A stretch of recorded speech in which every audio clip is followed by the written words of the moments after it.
अब देखो यहाँ हम पढ़ने वाले हैं, ये है एक्सरसाइज 1B का इंट्रोडक्शन जो क्लास 10th की बुक है।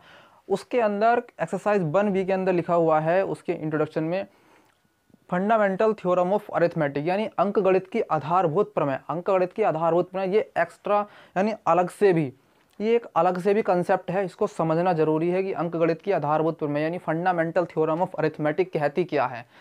तो जैसे कि मैंने एक लाइन लिखी हुई है कि प्रत्येक कंपोजिट नंबर को, प्रत्येक भाज्य संख्या को अभाज्य संख्याओं यानी प्राइम नंबर्स के गुणनफल के रूप में, मल्टीप्लिकेशन के रूप में लिखा जा सकता है। एक लाइन में बोले तो प्रत्येक कंपोजिट नंबर को प्राइम नंबर्स के मल्टीप्लिकेशन के रूप में लिखा जा सकता है। अब देखो, जैसे कि मान लो, मैं आपको इसे एक एग्जांपल से समझाता हूँ। अगर मेरे पास x कोई माना x कोई भाज्य संख्या है,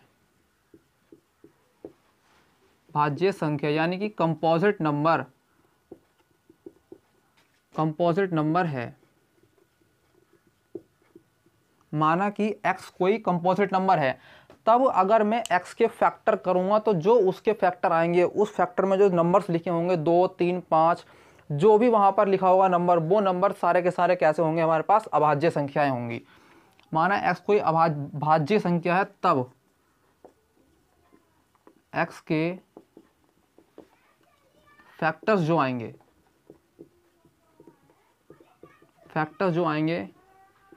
वह सब कैसे नंबर होंगे, अभाज्य संख्याएं होंगी।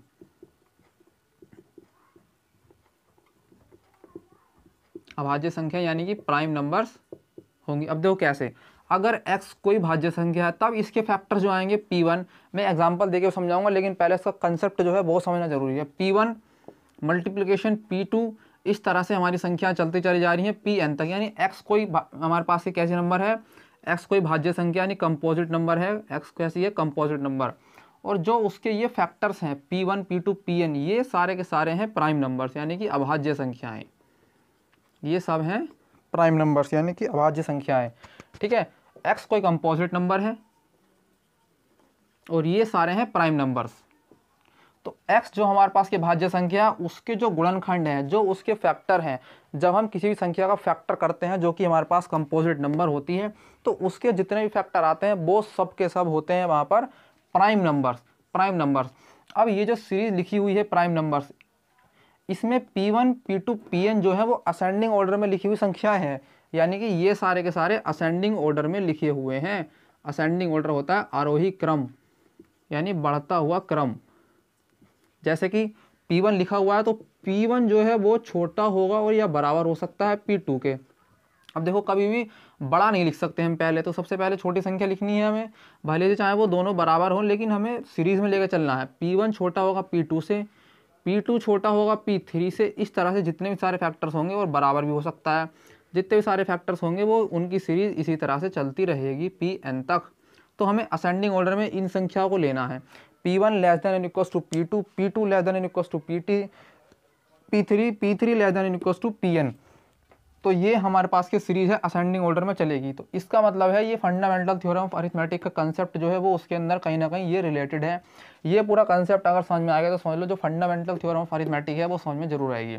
उसके बाद दिया हुआ है जैसे कि हमारे पास अगर इसकी घातें समान है, ये जो x बराबर p1, p2, pn है, जो हमारे पास के प्राइम नंबर्स हैं, अगर एक प्राइम नंबर दूसरे की सेम है, यानी कि एक 2 है तो दूसरा भी 2 है, दूसरा भी 2 है, तब उसकी पावर को हम जोड़ सकते हैं।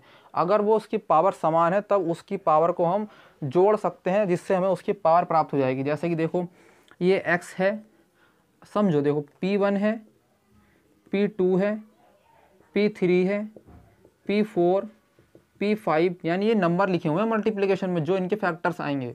x एक नंबर है, उसके फैक्टर ये हैं, हमें पता नहीं कहाँ तक, तो pn तक कर लिया हमने। अब माना p1 भी उसका फैक्टर 2 है, p2 भी उसका फैक्टर 2 है, तो मैंने क्या करा, 2 बार 2 दे रखा तो 2 की पावर 2 कर दी। p3 भी 3 है मान लिया और p4 भी 3 है, तब मैं 2 बार 3 दे रखा है, ये भी 3 है और ये भी 3 है, तब उसकी पावर को जोड़ना। तो कोई बड़ा कंसेप्ट नहीं है, सेम संख्या है तो उसकी पावर हमेशा जुड़ जाती है, ये हमें पहले से ही मालूम है। सेम संख्या है तो उसकी पावर्स हमारी जुड़ जाती हैं। ये है x बराबर के p1, p2, pn, इसका कंसेप्ट हमने इसको लिख लिया इस तरह से। तो फंडामेंटल थ्योरम ऑफ अरिथमेटिक यानी अंकगणित की जो आधारभूत प्रमेय है इसका यूज़ बाद में भी होगा। अभी भी मैंने आपको समझाया कि किस तरह से ये काम कर रही है फंडामेंटल थ्योरम ऑफ अरिथमेटिक, किस तरह से हम इसमें संख्या को लगाएंगे, किस तरह से इसकी संख्या को हम लिखेंगे, इसमें ये कंपोजिट नंबर है, ये प्राइम नंबर है। तो समझाने का मतलब ये है, मेन मतलब कि हम हर एक कंपोजिट नंबर को, हर एक भाज्य संख्या को अभाज्य संख्याओं के गुणनफल के रूप में व्यक्त कर सकते हैं। अब देखो आगे चल के हमें मालूम पड़ेगा किस तरह से व्यक्त कर कंपोजिट नंबर होगा। कंपोजिट नंबर के जब हम फैक्टर करेंगे तो हम ध्यान देंगे कि वहाँ पर कोई भी संख्या फैक्टर करने के बाद कंपोजिट नहीं आएंगे, सारी की सारी संख्याएं प्राइम आएंगी। यानी कि अगर कोई संख्या हमारे पास कंपोजिट नंबर है, उसके अगर हम फैक्टर करेंगे तो फैक्टर करने के बाद जो संख्याएं आएंगी वो सारी की सारी प्राइम नंबर्स होंगी, उसमें से कोई भी संख्या कंपोजिट नंबर नहीं होगी। और जो सेम संख्याएं होंगी, जैसे कि 2 अगर 4 बार लिखा हुआ है तो 2 की पावर 4 हो जाएगा, 3 अगर 2 बार लिखा हुआ है तो 3 की पावर 2 हो जाएगा। इस तरह से जो उसकी पावर्स हैं वो आपस में जुड़ जाएंगी। ये मैंने आपको यहाँ सिखाया। तो ये कंसेप्ट है फंडामेंटल थ्योरम ऑफ अरिथमेटिक। अब देखो इस कंसेप्ट को हम एक एग्जाम्पल से समझते हैं। जैसे कि मेरे पास एक एग्जाम्पल है 32,760 का, बुक के अंदर एग्जाम्पल दिया हुआ है, मैं भी इसी को ले लेता हूँ। 32,760 है, ये है मेरे पास के 32,760। ये एक कंपोजिट नंबर है। ये 32,760 कैसा नंबर है? एक कंपोजिट नंबर है, ये एक भाज्य संख्या है। तो मैं आपको ये तो बता रहा हूँ, इसके जब मैं फैक्टर करूँगा, 32,760 कैसी संख्या है? कंपोजिट नंबर है। अब मैं जब इसके फैक्टर करूँगा तो मेरे पास जो फैक्टर आएंगे वो सारे के सारे प्राइम नंबर्स होंगे। अभी तक ये कंपोजिट नंबर था। ये तो कहती है हमारी फंडामेंटल थ्योरम ऑफ अरिथमेटिक कि प्रत्येक भाज्य संख्या को अभाज्य संख्याओं के गुणनफल के रूप में लिखा जा सकता है। हम प्रत्येक भाज्य संख्या को, प्रत्येक कंपोजिट नंबर को, कोई सा भी कंपोजिट नंबर हो, जब हम उसके फैक्टर करेंगे तो उसके जितने फैक्टर आएंगे वो सारे के सारे कैसे होंगे? प्राइम नंबर्स होंगे। 32,760 है, 32,760 के जब मैं फैक्टर करूंगा, देखो 32,760 के मैं फैक्टर करता हूँ, 32,760, ठीक है।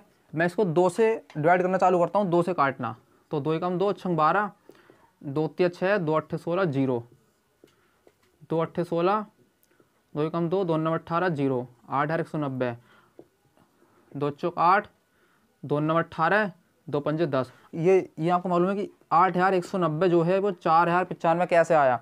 जब मैंने 2 से डिवाइड करा, 4 को 2 चौक 8, अब मैं 2 नंबर एक साथ डिवाइड कर रहा हूँ 19, तो मैं 19 को जब एक साथ डिवाइड करना तो उससे पहले मुझे 0 लेना पड़ेगा।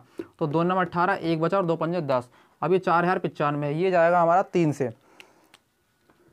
3 एकम 3, 3 3 9, 3 6 18 एंड 3 पंजे 15, 1365। अब ये जाएगा 3 से, 3 चौक 12, 3 पंजे 15, हाँ 3 से जाएगा ये, 3 चौक 12 और 1 बचा, 3 पंजे 15, इधर 1 बचा, 3 पंजे 15, 455।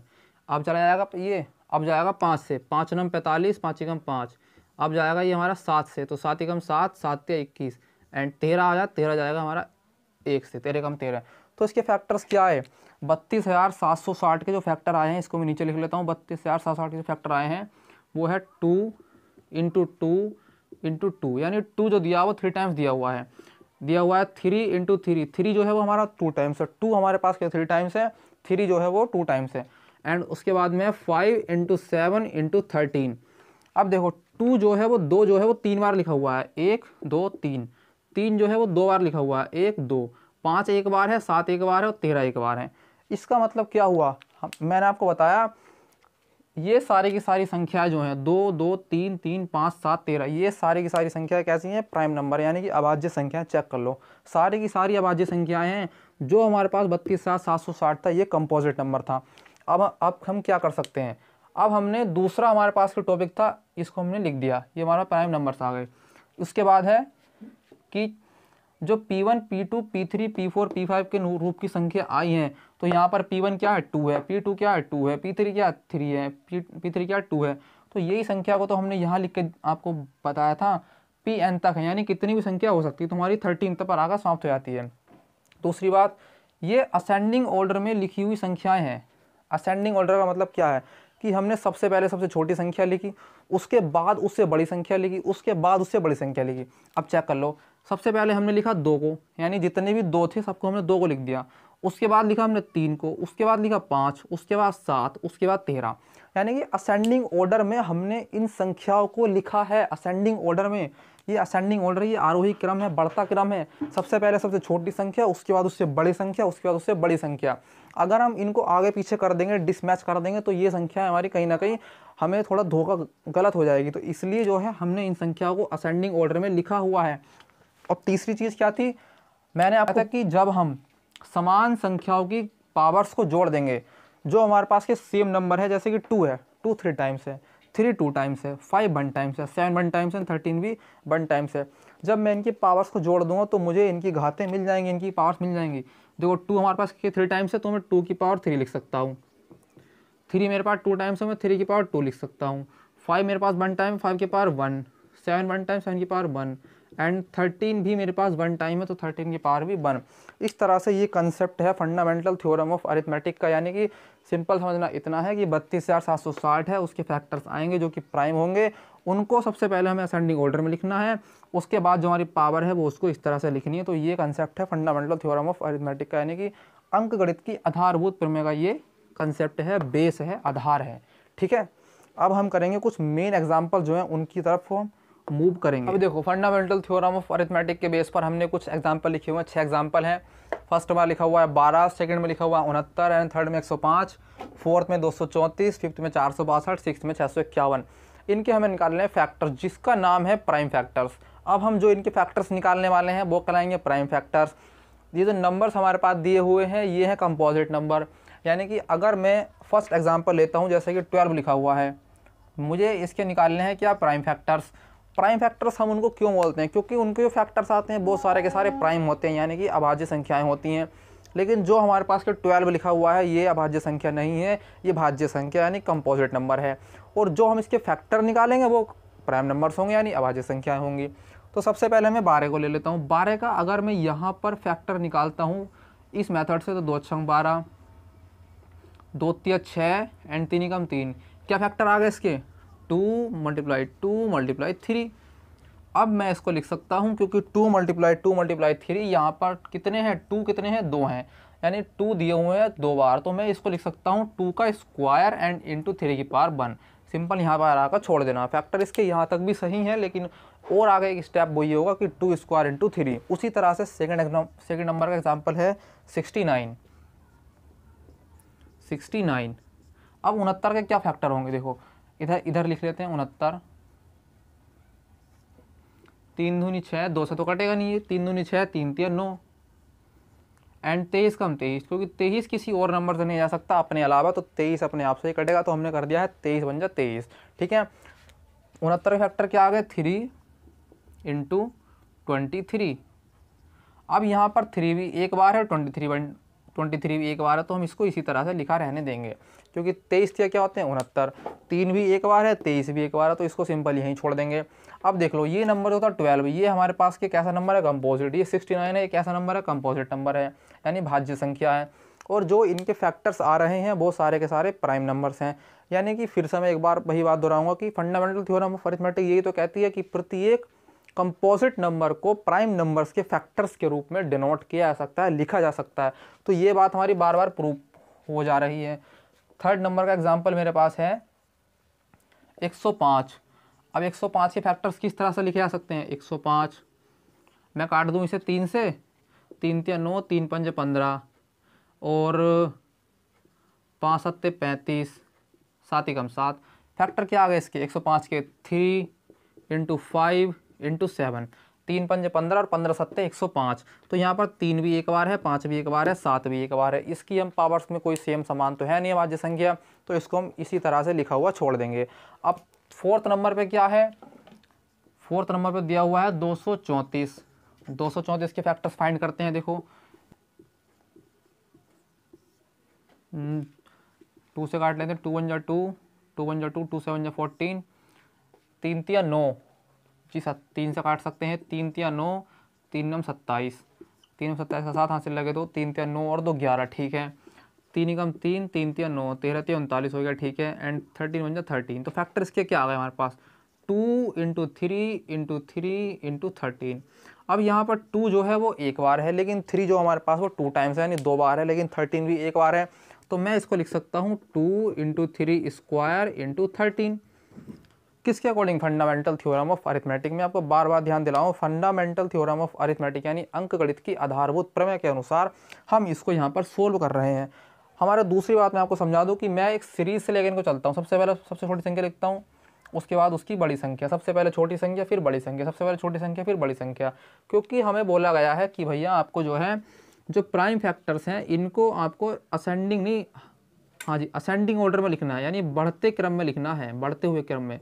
सबसे पहले सबसे छोटी संख्या, उसके बाद उसकी बड़ी संख्या, उसके बाद उसकी बड़ी संख्या, इस तरह से हमें लिखना है, यानी कि आगे पीछे करके नहीं लिख सकते इसको हम।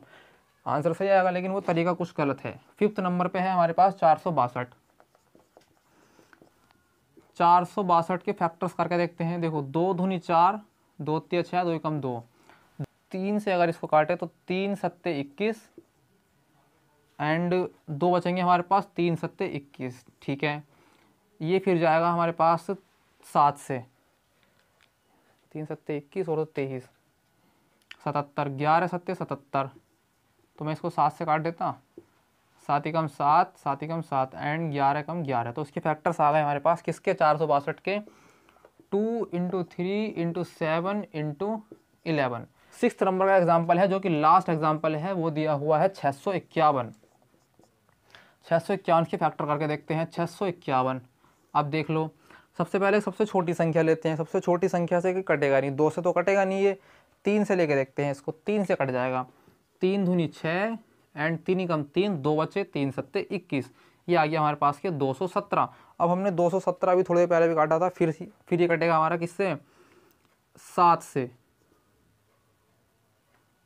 7 के 21, 7 एकम 7 एंड 31 हो जाएगा, वो 31 से ही जाएगा। तो फैक्टर्स क्या आ गए इसके? 3 × 7 × 31। 651 के फैक्टर क्या आ गए? 3 × 7 × 31। इस तरह से हमने जो है इनके फैक्टर जो है निकाल दिए। कौन से मेथड से निकाले?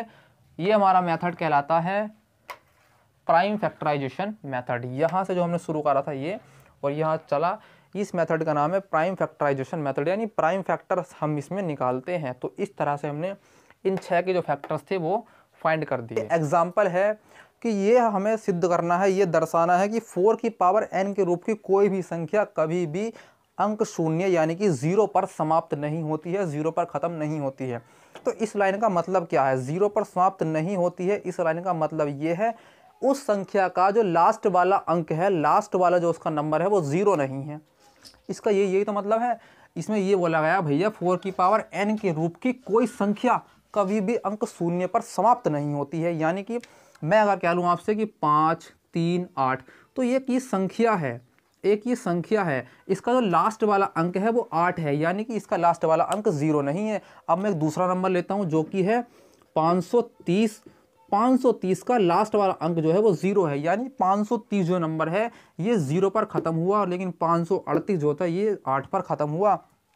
तो यही तो बोला जा रहा है कि हमें ये दिखाना है इसके रूप की कोई भी संख्या, 4 की पावर n के रूप की कोई भी संख्या 0 पर समाप्त नहीं होती है, यानी 0 पर समाप्त नहीं होती है बल्कि किसी न किसी नंबर पर समाप्त होती है। तो हमें ये दिखाना है। तो हम ये कैसे प्रूव कर सकते हैं कि ये संख्या 0 पर समाप्त नहीं होती है? तो देखो समझो इस बात को।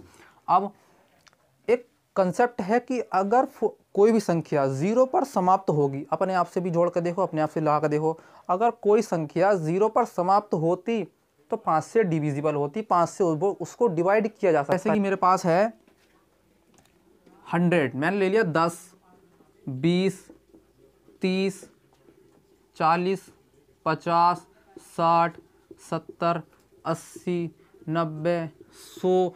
अगर मैं 110, 120 कितनी भी संख्या आगे तक ले जाऊं जिसके बाद में क्या लगा हो? 0 लगा हो। जिसके बाद में क्या लगा हो? 0 लगा हो।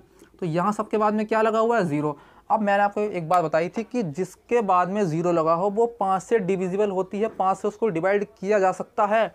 अब जैसे कि मैं 10 से 10 के फैक्टर करता हूँ तो 2 पंजे 10, 5 एकम 5।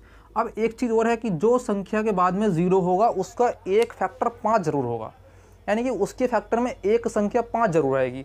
तो देखो जैसे मैंने 10 को डिवाइड करा तो 10 के फैक्टर में एक संख्या 5 आ गई, 2 पंजे 10 एंड 5 एकम 5। तो इसके फैक्टर क्या आ गए 10 के? 2 × 5। समझो इस बात को। 20 है, मैंने 20 को लिया, 20 के अगर मैं फैक्टर करता हूँ तो 2 धाई 20 2 पंजे 10, 5 एकम 5। इसके फैक्टर में भी एक बार 5 आ गया, 2 इंटू 2 इंटू 5, ये 5 आ गया। अब मैंने ले लिया 30, 30 के मैंने फैक्टर करे तो 15, 5 दिया 15, क्या सब छोटी संख्या ले लेते हैं, 3 पंजे 15 और 5 एकम 5। इसके फैक्टर में 5 आ गया, 2 इंटू 3 इंटू 5। यानी कि मैं जिसके बाद में 0 है, चलो लास्ट वाली संख्या 100 ले लेता हूँ, इसको छोड़ देता हूँ, इसको आपने आप करके देखना। 100 है, 100 मैंने संख्या ले ली तो 2 पंजे 10, 2 0 0, 2 दूनी 4, 2 पंजे 10, 25 चल एंड 5 पंजे 25, 5 एकम 5। इसके फैक्टर में तो 2 बार आ गया भैया 5, कितनी अच्छी बात है। इसके फैक्टर में 2 बार 5 आएगा, 2 इंटू 2 इंटू 5 इंटू 5, यानी कि मिनिमम एक बार 5 जरूर आएगा। जो संख्या के लास्ट में 0 होगा उसका फैक्टर में एक बार 5 जरूर आना है। अब एक बार के अलावा कितनी बार भी आ सकता है, चाहे वो 2 बार आए, 3 बार आए, 4 बार आए। क्योंकि अगर मैं 100 से ऊपर की संख्या लूँगा, जैसे कि 110, 120, 130, 1000, 2000, तो उसके बाद में जब 0 होगा, ये तो हमें मालूम है कि उसके बाद में 0 है, जब उसके बाद में 0 है तो वो संख्या 5 से डिविजिबल है। 5 से डिविजिबल है, इसका मतलब ये है कि उसका एक फैक्टर या 2 फैक्टर, मिनिमम एक फैक्टर उसका 5 जरूर होगा।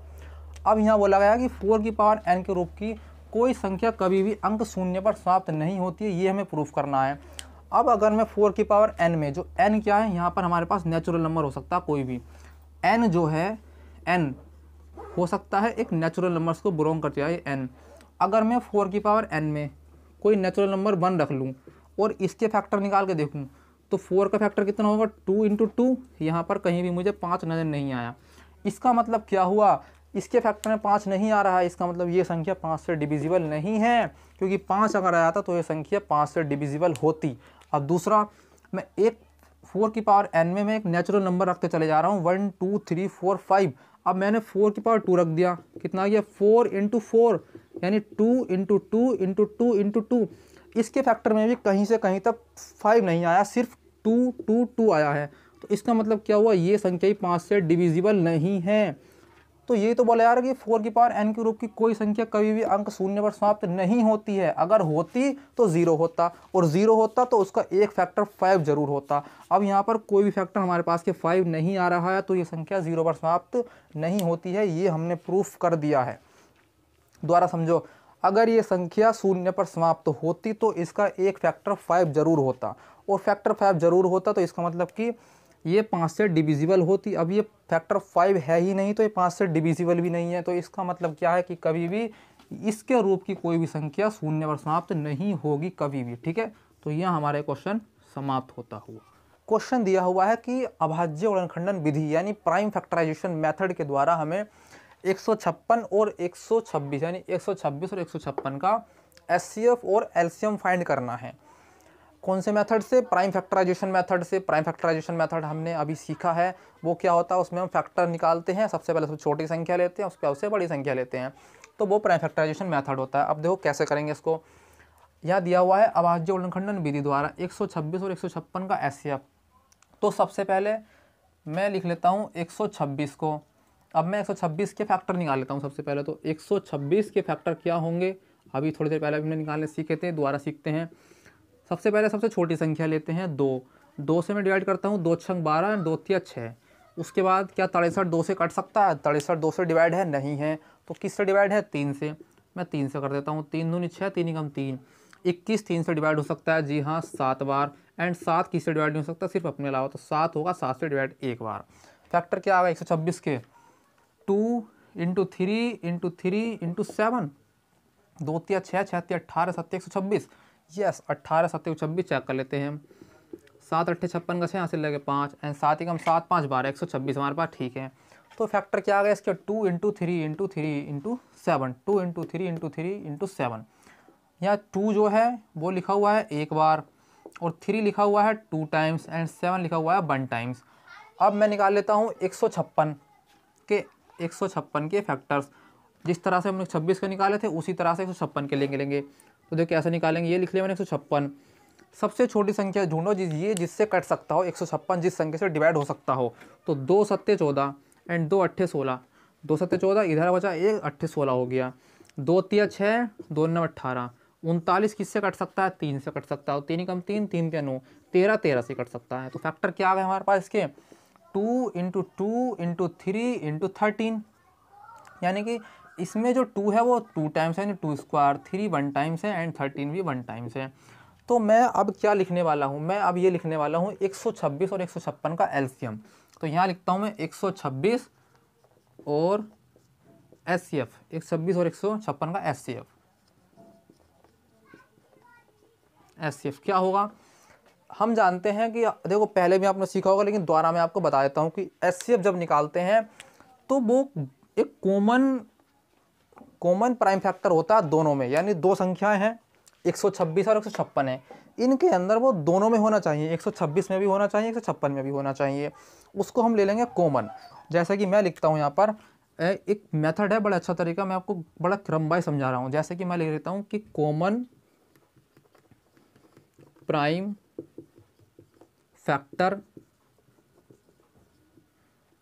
फैक्टर का हाईएस्ट नहीं मिनिमम यानी न्यूनतम पावर सहित गुणनफल। मैंने क्या लिखा, मैंने लिखा कॉमन प्राइम फैक्टर, सबसे पहले कॉमन। तो इन दोनों में कॉमन कौन कौन सा, 2 इसमें भी है, 2 इसमें भी है, 3 इसमें भी है, 3 इसमें भी है, 13 इसमें नहीं, 7 इसमें है तो 7 इसमें नहीं है, एंड 13 इसमें है तो 13 इसमें नहीं है। तो दोनों में कौन कौन संख्या कॉमन है, एक तो 2 कॉमन है, एक 3 कॉमन है, यानी 2 इसमें भी है, 2 इसमें भी है, 3 इसमें भी है एंड 3 इसमें भी है। इस वाली लाइन को देखना जो मैंने बाद में लिखी हुई है, ये वाली लाइन, इस लाइन को चेक करना है क्योंकि हमने पावर लिखी हुई है। 2 इसमें भी है, 2 इसमें भी है, 3 इसमें भी है, 3 इसमें भी है। यहाँ 2 कितनी बार है, 1 टाइम्स यानी एक बार है। यहाँ 2 कितने टाइम्स है, 2 बार, यानी कि 2 बार है, यानी 4 है वो। मैंने बोला है कॉमन प्राइम फैक्टर का मिनिमम पावर किसका है, 2 की पावर 1 का है। यहाँ 2 की पावर 2 था, यहाँ 2 की पावर 1 है, तो हम मिनिमम वाले को ले लेंगे, यानी 2 की पावर 1 को हम ले लेंगे। तो इसका जो एचसीएफ है वो भी लिख दिया 2 की पावर 1, ठीक है। अब उनका गुणनफल, और कोई हमारे पास कॉमन है तो और है 3 इसमें भी है, 3 इसमें भी है। अब मिनिमम पावर किसकी है, मिनिमम पावर है इसकी, यानी 3 की पावर 1 की। तो मैंने यहाँ 3 की पावर 1 ले लिया। इसका गुणनफल ये आया जो मैंने लिखा ना, सहित गुणनफल, पावर सहित गुणनफल। इसका मतलब है ये वाली पास गुणा लगी हुई है। तो 2 × 3 इज क्या होगा, 6। 6 क्या आ गया, इसका एचसीएफ आ गया, किसका, 126 और 156 का एचसीएफ आ गया। अब मैं एक टर्म इधर ले लेता हूँ जो कि होगी हमारे पास के एलसीएम की टर्म। एलसीएम की टर्म ये होगी, मैं इधर लिखता हूँ 126 और 156 का एलसीएम। एलसीएम क्या आएगा देखो, अब यहाँ मैंने लिखा था कॉमन, तो यहाँ कॉमन शब्द नहीं आएगा, यहाँ ये शब्द आएगा सिर्फ प्राइम फैक्टर से मेरा मतलब है अभाज्य गुणनखंड। प्राइम फैक्टर का हाईएस्ट पावर यानी उच्चतम घात, हाईएस्ट पावर सहित गुणनफल यानी उनका मल्टीप्लिकेशन। अब ध्यान दो, मैंने जब एचसीएफ निकाला था तो मैंने यहाँ लिखा था फैक्टर का मिनिमम पावर सहित गुणनफल, वहाँ मैंने लिखा है हाईएस्ट पावर सहित गुणनफल। हाईएस्ट पावर, यहाँ मैंने एक वर्ड लगाया था कॉमन, इसमें सिर्फ वही संख्याएं थी जो कि कॉमन थी, लेकिन इसमें मैंने वर्ड नहीं लगाया कॉमन, यानी इसमें वो संख्या तो आएंगी जो कॉमन है, साथ में वो संख्या भी आएंगी जो कॉमन नहीं है। अब देखो कैसे, यहाँ लिखा हुआ था 2 की पावर 1, यहाँ लिखा हुआ था 2 की पावर 2। हमने जब एचसीएफ निकाला तो 2 की पावर 1 ली थी, यानी कि वो एक मिनिमम पावर थी। लेकिन जब एलसीएम निकालेंगे तो 2 की पावर 2 ली जाएगी, क्योंकि 2 की पावर 2 जो है हाईएस्ट पावर है। तो मैंने लिख दिया 2 की पावर 2। अब कोई और है कॉमन, 3 है, इसमें भी 3 है, तो 3 की हाईएस्ट पावर कौन सी है, 3 की पावर 2। इसमें ले रहे हैं हम सारी की सारी हाईएस्ट पावर 3 की पावर 2। अब जो कॉमन है वो तो ले ही ली, साथ में हम जो कॉमन नहीं है उनको भी लेंगे, यानी 7 और 13 को भी इसमें लिया जाएगा। 7 × 13, तो मेरे पास क्या आ गया, 4 3 3 9 × 7 × 13 9 चौक 36, 9 चौक 36 एंड ये आ गया हमारे पास 7 × 13 मल्टीप्लाई करेंगे 13 7 91, तो 36 × 91, 36 की और 91 की मल्टीप्लाई करेंगे तो क्या आएगा, 6 कम 6 6 नम 54 का 6 नम 54, 3 कम 3 एंड 3 नम 9 27, 6 4 3 7 7 5 12 का 2 हासिल लगा 1 2 और 1 3, 3276। 3276 क्या है, 126 और 156 का क्या है, इसका एलसीएम है क्या, 3276, 3276। अब देखो एग्जाम्पल नंबर 3 दे रखा है कि संख्या 6 72 120 का अभाज्य गुणनखंडन विधि द्वारा एचसीएफ और एलसीएम फाइंड करना है। यानी 3 संख्याएं हैं, इस बार 3 संख्या दी हुई हैं, 6, 72 और 120। प्राइम फैक्टराइजेशन मेथड के द्वारा हमें क्या निकालना है, इनका एचसीएफ और एलसीएम फाइंड करना है। तो सबसे पहला तरीका क्या है कि सबसे पहला जो हमारा स्टेप होता है वो ये है कि 6 जो हमारे पास दिया हुआ है, 72 और 120, इनके निकाल लेंगे हम प्राइम फैक्टर। जैसे कि मैं सबसे पहले लेता हूँ 6 को, इधर मैं निकालता हूँ 6 के फैक्टर्स। तो 6, 2 तिया 6 एंड 3 एकम 3, कितने आ गए 2 इंटू 3। अब ले लेता हूँ 72 को, 72 के प्राइम फैक्टर क्या होंगे, यहाँ निकाल कर चेक कर लेते हैं। 2 तिया 6, 2 छंग 12 एंड 2 एकम 2, 2 अट्ठे 16, 2 नम 18, 3 तिया 9 एंड 3 तिया 9, 3 एकम 3। 2 into 2 into 2 into 2 into 2 into 3 into 3, 2 दूनी 4, दूनी 8 या 24 या 72। अब बचा हमारे पास 120। 120 के फैक्टर निकालते हैं। 120, 2 छंग 12, 2 0 0, 2 तिया 6, 2 0 0, 2 एकम 2, 5 10, 15 एकम 15, नहीं 15 नहीं 3 से, 3 पंजे 15 एंड 5 एकम 5। तो कितना आ गया 2 इंटू 2 इंटू 2 इंटू 3 इंटू 5, 20, 2 दूनी 4 दूनी 8 या 24, 24 पंजे 120। अब 120 है, हमसे बोला गया था कि संख्या 6, 72, 120 के प्राइम फैक्टराइजेशन मेथड द्वारा हमें निकालने हैं इनके फैक्टर्स। अब इसके फैक्टर फाइंड करने हैं। 3 नंबर्स दिए हुए हैं, 6, 72 और 120। पिछली बार हमने कितने नंबर्स के निकाले थे, 2 नंबर्स के। अब कितने नंबर्स के निकालने हैं, 3 नंबर्स के।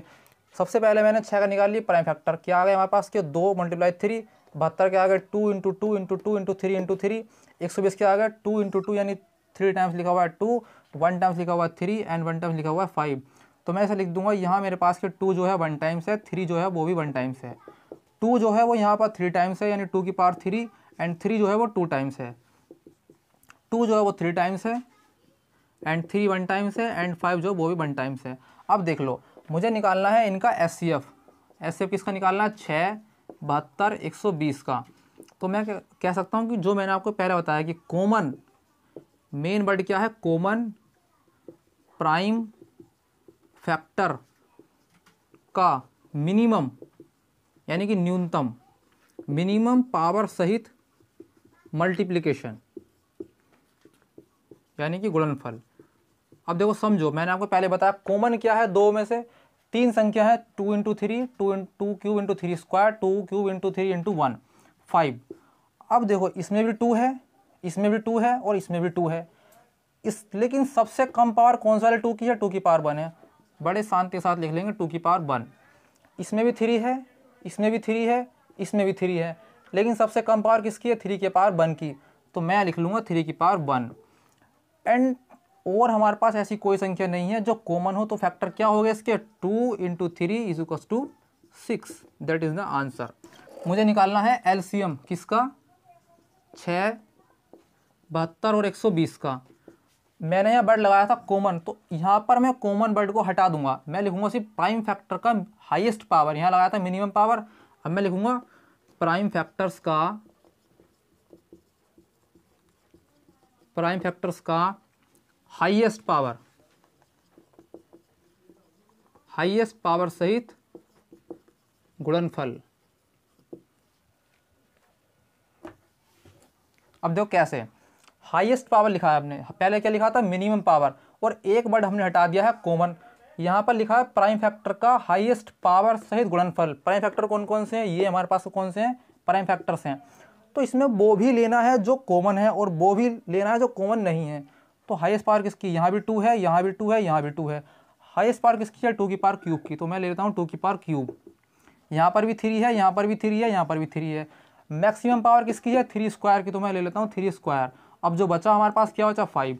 तो मैं लिख लूँ 2 क्यूब का मतलब क्या हुआ, 2 दूनी 4 दूनी 8, 3 स्क्वायर मतलब क्या हुआ 9 एंड 5, 8 9 72 मल्टीप्लाई 5, 5 दूनी 10 का 0 वहाँ से लगा 1, 5 से 35 और 1 36 यानी 360।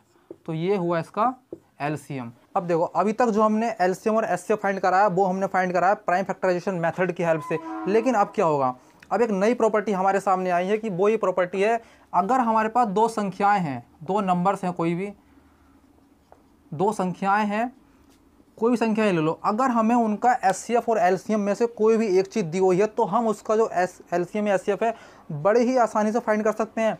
जैसा कि एक हमारे पास ये प्रॉपर्टी है, वो ये है कि पहली संख्या मल्टीप्लाई दूसरी संख्या इज इक्वस टू उनका एलसीएम, ये पहले लिख लो चलो एचसीएफ, एंड उनका एलसीएम, यानी कि उनका एचसीएफ मल्टीप्लाई होगा उनके एलसीएम के। दो संख्याओं का जो मल्टीप्लिकेशन होगा वो बराबर होगा उनके एचसीएफ के और उनके एलसीएम के। यानी कि अगर मुझे दो संख्या दी हुई हैं और उनका एलसीएम दिया हुआ है तो मैं उनका एचसीएफ फाइंड कर सकता हूँ। मुझे दो संख्या दी हुई है और उनका एचसीएफ दिया हुआ है तो मैं उनका एलसीएम फाइंड कर सकता हूँ। या मुझे अगर उनका एचसीएफ और एलसीएम दोनों दिया हुआ है और एक संख्या और दी हुई है तो मैं उनकी दूसरी संख्या ज्ञात कर सकता हूँ। इसी तरह से ये कंसेप्ट काम करेगा। ये फॉर्मूला है, first number multiply second number is equal to उनका एचसीएफ और उनका एलसीएम। अगर मुझे कोई सी भी एक संख्या दी हुई है, जैसे कि हम देखो एक एग्जांपल ले लेते हैं। अब देखो जैसे मैंने जो भी फॉर्मूला आपको बोला था कि पहली संख्या मल्टीप्लिकेशन दूसरी संख्या इज इक्वल टू होगा उसका एलसीएम और उनका एचसीएफ, उसी फॉर्मूले के बेस पे एक एग्जांपल हमने दिया है कि अभाज्य गुणनखंडन विधि द्वारा यानी प्राइम फैक्टराइजेशन मेथड के द्वारा हमें 96 और 404 का 96 और 404 का एचसीएफ और एलसीएम फाइंड करना है।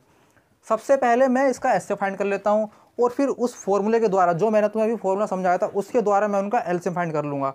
सबसे पहले मैं ले लेता हूँ 96। अगर मैं 96 के फैक्टर करूँ तो इसका मेथड क्या है कि सबसे पहले मैं 96 क्या करूँगा, फैक्टर करूँगा। तो 2 चौक 8, 2 अट्ठे 16, 2 दूनी 4, 2 चौक 8, 2 एकम 2, 2 दूनी 4, 2 छंग 12, 2 तिया 6, 3 एकम 3। क्या फैक्टर आ गया इसके? 2 मल्टीप्लाई 2 मल्टीप्लाई 2 मल्टीप्लाई 2 मल्टीप्लाई 2। कितने बार है ये? 3 2 5 बार है, एंड मल्टीप्लाई 3। इसका जो हाईएस्ट मैं इसकी पावर लिख सकता हूँ वो लिख सकता हूँ 2 की पावर 5 इंटू 3। ठीक है, अब मेरे पास है 404। जो इसके हाईएस्ट फैक्टर आएंगे 404 के, 404, 2 दूनी 4, 2 0 0, 2 दूनी 4, 2 एकम जो 2 0 0, 2 एकम 2। ये अब 101 जो है वो किससे कट सकता है? 101 जो है वो 101 से ही कटेगा, इसके अलावा ये किसी संख्या से डिवाइड नहीं होगा। तो इसके फैक्टर क्या आ गए मेरे पास? 2 मल्टीप्लाई 2 मल्टीप्लाई 101। ठीक है, अब देखो एक मेथड तो ये है कि मैं आपको यहाँ से कॉमन लेके दिखा दूँ कि 2 मल्टीप्लाई 2 का स्क्वायर इंटू 101। एक मेथड ये है जो हमने इससे पहले सीखा था कि मैं यहाँ से हाईएस्ट पावर ढूंढूंगा उसका एलसीएम आ जाएगा, मैं यहाँ से मिनिमम पावर ढूंढूंगा उसका एचसीएफ आ जाएगा। लेकिन हमें क्या बोला गया, भैया उसका सिर्फ एचसीएफ फाइंड करो और उसका एलसीएम जो प्राइम फैक्टराइजेशन मेथड की हेल्प से मत फाइंड करो, उसका एलसीएम जो है वो जो हमने अभी फॉर्मूला पढ़ा है उसकी हेल्प से उसको फाइंड करना है। तो इसका एचसीएफ क्या आ जाएगा? अभी एचसीएफ आएगा इसका जो कॉमन प्राइम फैक्टर है उसकी मिनिमम वैल्यू क्या है? 2 का स्क्वायर, यानी इसका जो एचसीएफ आ गया वो आ गया 4। अब मुझे एचसीएफ मिल सकता है। अब मैं वाला फॉर्मूला यहाँ पर लगा दूँ, कौन सा? पहली संख्या मल्टीप्लाई दूसरी संख्या इज इक्वस टू एलसीएम, या फिर पहले लिख लो एचसीएफ इंटू एलसीएम। तो पहली संख्या क्या दी हुई है? 96। सेकंड संख्या क्या है? 404। एचसीएफ कितना आया? 4।